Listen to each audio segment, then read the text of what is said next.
Di sebalik keamanan yang kita nikmati hari ini, tersimpan kisah keberanian luar biasa yang pernah berlaku di Sungai Semur. Pada 25 Mac 1950, ketika zaman darurat masih mencekam tanah air, Sungai Semur menjadi saksi kepada satu pertempuran yang tidak pernah dilupakan.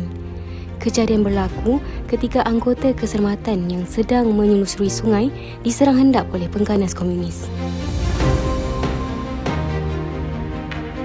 Seramai 17 anggota Regimen Askar Melayu Diraja 3 REMD telah terkorban ketika menentang kira-kira 250 orang pengganas komunis PKM, manakala 6 anggota cedera parah dan 2 anggota cedera ringan.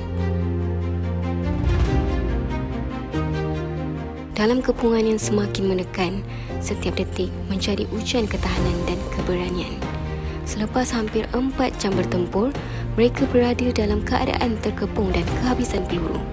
Namun, walaupun diminta menyerah diri, pendirian mereka tetap tegas dan enggan mundur demi mempertahankan tanah air. Perjuangan mereka hingga ketitisan darah terakhir adalah harga kepada keamanan yang kita nikmati hari ini. Pengorbanan para perwira negara bukan sekadar sejarah, tetapi amanah yang wajib kita hargai. Ayo bersama-sama menyumbang ke tabung pahlawan sebagai tanda penghargaan agar jasa dan kebajikan mereka terus terbela.